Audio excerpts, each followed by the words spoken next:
Con này cái lúa rồi first ban đi mày nó. Roger ya Raspa ban là bị ông ấy cái này mà đúng mà Roger Raspa. Chỉ sang chế ban mà đấy. Cái nó đang lấy nó lớn này thì rồi nó đang zoom mà la.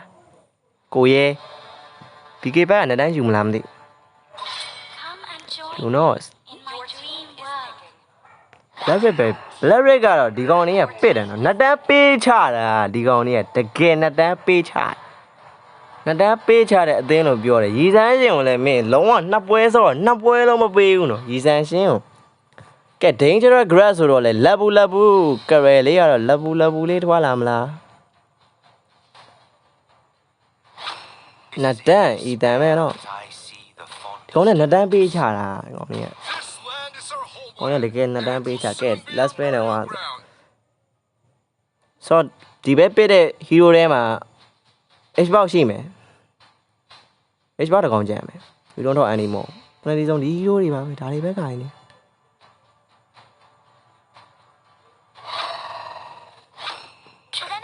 Kagura đã đi con đi hero tông rồi đi tông rồi mà bé là. Tập bác là hero biểu nó đi con này bé cái nào mà.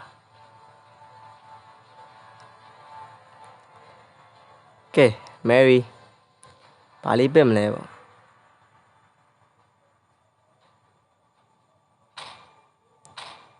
Nana lấy về con mà này, Nana lấy về bếp lại. Digi, yes I you are. Digi lấy rồi sao để bếp đó bị ông ấy, không thể à. Cái hero mà tu đâu, đi vào gần nó con nó thoát vậy là. Cái irrite lấy rồi Raspa bán nó mà uống rồi mà cháu rồi bán nào á, Raspa bán nó mà vào. Cái tập cái lão đi rồiပြန်bán rồi, đại bá xin này surprise để cha là mà cháu rồi mà nó. Cái Nana lấy bắt tháp ra cái first bay này last bay bali bay lấy vào nó Asmala ý này thoát là đấy luôn Asmala hai ba cái con này tên PK cái cloud lấy bắt thoát mà cloud bé chàng nào là hero Brody lấy cái hero đi nó thì bác anh Nathan nó về chỉ là lấy cái hero Nathan nó còn lá sắt lò liền luôn này đi sao chứ mà xí rồi thằng lá sắt lò lấy on đi vừa lóng à mẹ cái bà bên này là lá sắt lò quá lá sắt lò mấy hồn lá sắt lò bê cha đấy lá sắt lò một cái này chú ấy bé chẳng cả là first chú ấy bé chẳng cả là change nó tuổi điဒါမဲ့ asma လားမဲ movement speed နဲ့နော်သွားရှုပ်လို့တော့မရဘူး Fred Ring နဲ့ပြတ်သွားဒီ key လေးနဲ့ guess I you တော့ဒီ key လေးနဲ့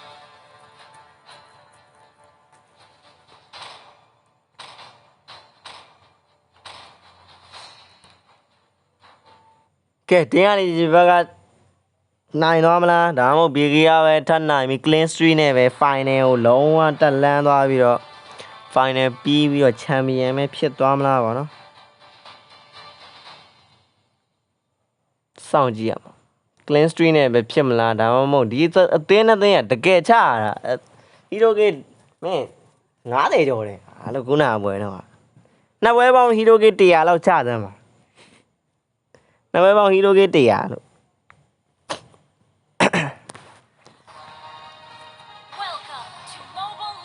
Okay, we don't talk anymore. Asmala လေးနဲ့ပဲထွက်လာရင်းနဲ့ပဲတစ်ဖက်မှာလဲ Fred Dream. All troops deployed. ပတ်လေးကို blue ပတ်လေးရော Digiro ဆိုတော့ပြော့တယ်နော် Digiro ဆိုတော့ကောင်းနေပဲ Asmala ကြီးပါတာဆိုတော့အဆင်ပြေပါမလားလို့တော့မေးရမယ် Digi ဘုံလေးတွေကို Fred Dream လုံးပြသွားတာလေးလှတယ်နော်ကဲဒီဘက်မှာလည်း VD ဘူးချင်းလေးပါပေးပြီးတော့ Asmala လေးကတော့ level 2 လေးတော့တက်သွားပြီကဲ Digi လေးကတော့ဒီမှာ Kagura လေးကို Blue CK အေး Digi ကတော့ hero ကြီးကပေးချင်လို့လား Fabla အော်ခီးပြစ်တာနားတယ်နော်နာကြောင်ပြောင်းမိတာစကဲဝါအေးဟေးနာကြီးပတ်ဆက်လွဲသွားတယ်စပယ်လွဲသွားတယ်ကဲ VM Moon Star လေးကိုတော့Thanks Fredrin ရီဒီဘူးချင်းလေးပေါက်ပြီးရအောင်ယူသွားရင်းနဲ့ပဲကဲပွဲလေးကတော့အေးအေးလေးပါခုလောလောဆယ်ကာဂူရာနဲ့ရှင်ထိန်နေရတာဆိုတော့လေနနာတော့ကနည်းနည်းတော့တိတ်မချောင်းဝေးကနေလန်းလန်းပြစ်တဲ့ကာဂူရာဆိုတော့လေပေါ်လိမ့်မှာတော့ရောကောတော့တစ်ချက်ပြလိုက်တယ်ရောကောတော့အီတန်ဘက်ကနေပြီးတော့ဒီဘက်မှာတော့အီတန်ဘက်ကနေဟွာပေါ့ကဲလှမ်းပြီးတော့ပြန်တော့ဆွဲရတယ်ဘုံလေးတစ်ချက်တော့ထိသွားတယ်ဆိုတဲ့အချိန်မှာ Brody မှဲ့တော့မှဲ့နေပြီအီတန်တာဝါတဲ့ဘာဝင်လောက်တာလဲလို့ Flick က plane ပေးလိုက်ရတာကွာလိုင်းမကောင်းလို့လားလို့အီတန်ရေအော်အီတန်ရတကယ်ပါကွာကောင်းလိုက်တာအောင်ရေဒီဂီကလှလိုက်တာ fast flat ပါယူပြပါတာအပေါ်အမ Fredrin နေရောမိတ်လင်းအော်ကောင်းလိုက်တဲ့အီတန်လေးပါကွာကိုရဲ့မသေးတော့ဗန်းကြိုက်ဖွင့်လာတော့စကေးကလှမ်းပြစ်သေးတာနော် plane ပေးတာ plane hero ကြီးကို plane ပေးတာလို့ခေါ်ကဲအမတာတယ်လေးကတော့ 4 သွားပြီဆိုတော့ first star တွေကတော့ BK တော့ပဲဖြစ်သွားမလားဒါမဲ့တော့လာပြီနော် Fredrin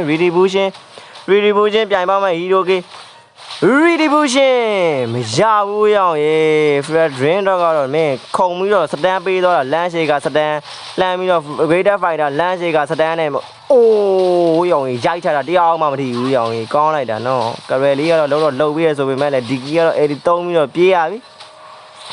နာပတ်စစ်ရှိနေသေးတယ်ဝင်တုံးတော့ animal စွတ်ပွတ်နေတာရောင် yes I ယူကသွေးတော်မှဲ့သွားပြီနာအဲ့ဒီလေးလန့်ချတယ်စကေးဝန်းနဲ့လန့်တော့အိုးသွေးတစ်စက်တော်ကိုင်းတာသွေးမရောက်နာရောင်ပတ်စစ်ပါပြန်ပြုတ်တာလိုက်ချင်အောင်ဆိုပြီးတော့လန့်တော့ခုံတယ်ကရယ်တစ်ခေါင်ပဲကြံတော့တယ်ဆိုတဲ့အချိန်ကမှပတ်တယ်မှာကရယ်ဘာလို့မှလဲ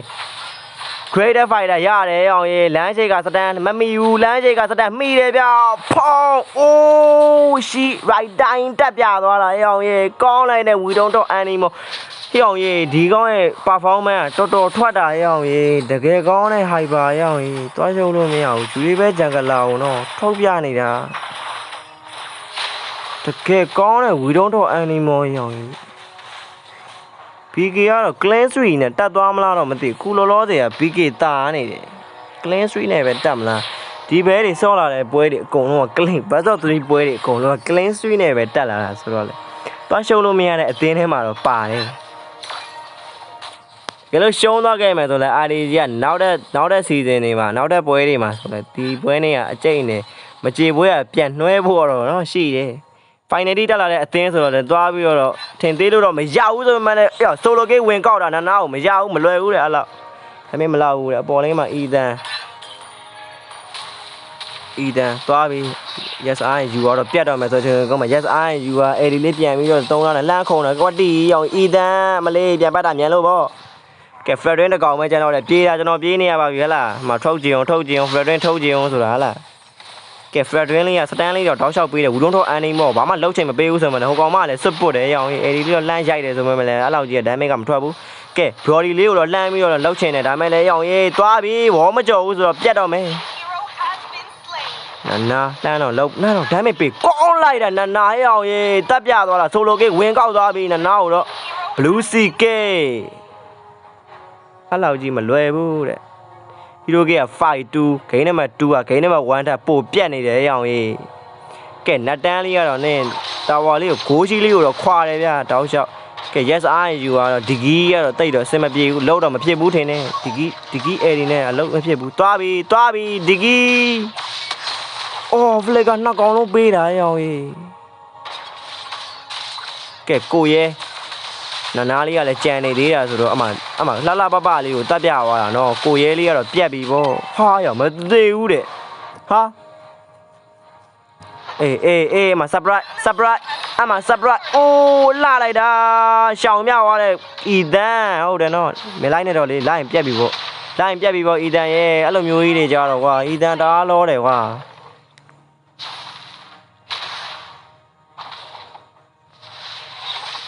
ဟာလမ်းပြတာရောကရယ်သွေးကတော်ကိုင်းနေပြီကရယ်နဲ့မယ်ရီတော်ကိုင်းနေပြီသွေးရဟောင်ဒီပွဲကြီးကတော်ပြတ်တာရောင်ဒီပွဲက game 1 တက်ဆိုင် game 2ကပိုပြတ်နေတယ်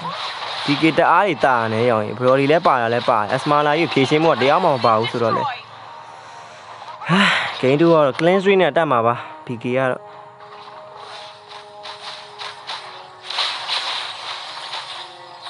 ကဲတန်စလီကတော့ဘာလဲသွားပြီးတော့မင်းဂလီထိုးနေသလိုပဲရောင်ဘာမှမဖြစ်တာ သွားလှုပ်တဲ့ကောင်တော့မဲ့နေဟိုကောင်ဘာမှမဖြစ်ကဲအော်လိမ့်မှာလဲနော်မှာကပဲလေးနဲ့မှာဒီလေးကတော့တွေ့နေတယ်ဆိုတော့မှာဘိုးရဲကိုရဲအမရောင်ရဲ့ Brody လေးတို့တော့ shut down ကြီးတော့ပြဖြတ်လိုက်ပြီ shut down ကြီးတော့မဟုတ် Brody လေးကို hero ကြီးရပါကိုရဲကိုပါရိုက်ပလိုက်တာယောမင်းလားကျန်းနေတာမင်းလားဆိုပြီးရိုက်ပြီးဆုံးမပေးလိုက်တာကောင်းပါပြီဒီဘက်တယ်လေးမှာတော့ hero ကြီးနှစ်ကောင်ရရှိသွားရင်လည်းပဲအကြဆုံးမရှိပဲ hero ကြီးနှစ်ကောင် first tower လေးပါ try မို့တော့ရှိတယ်နားလေးပါရောက်လာပြီဆိုတော့ 4 versus 1မှာ we don't talk anymore လှမ်းတော့စတန်းခုံတယ်ဒါပေမဲ့လည်းမလောက်တော့ဘူးနော် damage ကအရင်များနေတဲ့ချိန်တခုမှာ first tower အပြင် we don't talk anymore hero ကြီးပါပေးလိုက်ရတယ်ဆိုတော့တော်တော်လေးတော့တန်သွားပြီအောင်ရေးတော်တော်လေးတော့တန်သွားပြီအဲ့ဘက်ထဲမှာနော် second tower လေးကိုပါ try နေတာအဲ့အောင်ရေးကောင်းလိုက်တာအဲ့အောင်ရေးတကယ်အောင်ရေးလာတဲ့ကောင်တန်းကိုလှမ်းပြီးဖြည့်ရှင်းတဲ့ thanks လေးပါလား blue ck 2 man ဖမ်းပြဝိုင်းနေပဲတကောင်တော့ရအောင်ဖြတ်ကြသွားတယ်ဟဲ့အောင်ကြီးကောင်းလိုက်တဲ့ blue ck really bro အောင်လိမ့်ပါလေနော်အောင်လိမ့်ပါလေဒီနဲ့ greater fighter တွေပါချပြီးတော့ရိုက်တာဆိုတော့လေလမ်းရှိကစတန်လှမ်းပေးတာမထီဘူးလမ်းရှိကစတန်တော့မမိသွားဘူးကဲ blue ဘက်လေးရောစားနေတယ်ကြားတယ် blue ဘက်စားကြားကဲအီဒန်ကိုရဲ့စတန်ကိုမိနေရင်းနဲ့ပြတ်သွားတယ်တယောက်တော့ပြန်တော့ဖြတ်ပေးရတယ်ဆိုမှလည်း Brody နောက်ပြေးကတ်ခြင်းနဲ့တန် Fredrin ကောင်းသွားပြီပနနီဆုံး2 man မိတဲ့ greater fighter ပေးတယ်လမ်းရှိကစတန်ကွက်တီနဲ့နော်စကေတူနဲ့အတူအီဒန်အိုးရိုက်ချလိုက်တာဒီပါပြတ်မလားဝီလုံးတော့အန်လီမောလမ်းရှိကစတန်ကို flicker နဲ့တွဲပြီးပေးလိုက်ရင်လည်း double K ပိုင်းFredrin flicker ပါပေးပြီးတော့နောက်ကနေလိုက်တယ်ဆိုပေမဲ့လည်းမထိတော့ဘူးမှာ carry နောက်ကနေလှမ်းတော့လိုက်တယ် Fredrin damage ထဲမှာ Fredrin သိပြီဝင်းတော့အန်နေပေါ့လှမ်းပြီးတော့စတန်တော့လက်ခုံပြီးတော့ပြေးသွား flicker မှာ rock မှာပြန်ပြတာရောင်းရင်ကောင်းတယ်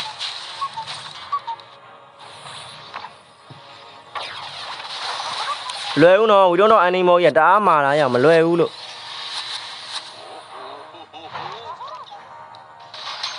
လော့4ချသွားရင်းနဲ့ပဲ RDG လော့ကိုတော့ first lot လေးကိုတော့တိမ့်ပိုက်သွားရင်းနဲ့ပဲကဲ yes I you တော့မင်းဘုံလေးတွေတော့ချရတယ်ကဲဒီပွဲနှစ်ပွဲကဒီနှစ်သင်းကတကယ်ချတဲ့အသင်းနှစ်သင်းဆိုသွားပြီးလဲ clean street လို့တော့သွားပြီးတော့စောစီစီပြောလို့တော့မရသေးဘူးနော်တကယ်ကမ်းပတ်လာတဲ့ epic ကမ်းပတ်တွေလည်းဖြစ်နိုင်သေးရဆိုတော့နှစ်တန်းလေးသာပြစ်ခွင့်ရပြီးတော့ greater fighter career လုံးဝလှပလေးတွေလမ်းရှိကစတန်းလေးတွေနဲ့လှပလေးတွေပေးမယ်ဆိုဖြစ်နိုင်တယ်လို့တော့ပြောလို့ရတယ်ကဲ first lot လေးကိုတော့နော် RDG ဘက်ကပဲတိမ့်ပိုက်သွားရင်းနဲ့ပဲဘယ်တာဝါလေးတွေကိုယူမလဲပေါ့အပေါ်လေးမှာ Ethan နဲ့ yes I you ရှိနေတယ်ဆိုတော့အပေါ်လေးမှာ2ယောက်2 versus 2 battle တော့ဖြစ်မယ်လို့တော့ထင်တယ်ကိုရဲစတန်းတော့ပေးခံတာရတယ်ဘုံလေးတစ်ချက်ထပ်တော့ထိရတယ်ဆိုတော့ Ethan blue ck နဲ့တဲ့တွေ့တာ blue ck လိုင်းကြနေတာဖြစ်လိမ့်မယ်ဒါမှလည်း Ethan ရိုက်တာပဲရောင်ရေးမရဘူးကိုရဲရဲ့ area နော်ကိုရဲမှာတစ်ပင်ချုပ်တဲ့ area ကိုမင်း yes I you ကပြန်ဖြတ်ပြသွားအဲ့တကွက်တော့ရှိတယ်ဟုတ်တယ်အဲ့တကွက်ကြောင့်ဒီခေါင်းနေဒီကြီးပစ်တယ်ကဲတာဝါလေးကတော့နှစ်ချောင်းလေးတော့ရပြီကဲစိုင်လင်းရဲ့စကန်တာဝါလေးတွေကိုယူဖို့တော့ချောင်းထားတယ်ဆိုတော့စိုင်လင်းစကန်လေးတွေရမလားကဲနှစ်တန်းလေးတော့တောင်းချောက်တော့ပြစ်ထားတယ် greater fighter လည်းယူဆိုအိုး plane ပြောက်တယ်လိုင်းကြနေတယ် blue ck လိုင်းကြနေ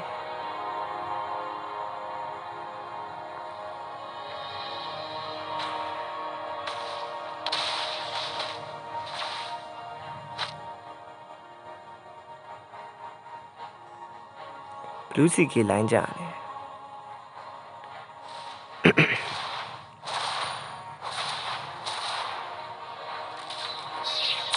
ကဲနှစ်တန်းရအောင်စားလေ Ethan ရဲ့အမလေးဘယ်လိုဖြစ်လို့လဲ hyper များမှတ်နေလားကိုစားမယ်ဆိုတော့ရအောင်စားလိုက်ပါဘယ်လိုဖြစ်လို့ကဲ item လေးတွေတစ်ချက်ကြည့်မလားကဲ item လေးတွေမှာ Ethan ကတော့မင်း item 3ချောင်းထွက်ထားတယ်ဆိုတော့ blue ck လေးလည်းပြန်ရပြီကဲ Fredrin ကတော့ item 2ချောင်းနားလဲ item 2ချောင်းပဲပေါ့နော်ဒီကြီးလဲ item 2ချောင်းကုန်2ချောင်းထဲမှာမစမန်းတစ်ကောင်နဲ့ hero ကြီးอ่ะ item 3ချောင်းဆိုတော့ဖြစ်တတ်ပါလေ hero ကြီးอ่ะလဲမှာမစမန်း2ကောင်ဂျားထဲမှာအမင်း2000ကျော်3000နီးပါလောက်ခွာပြေးဖြတ်တာနော်နှစ်တန်း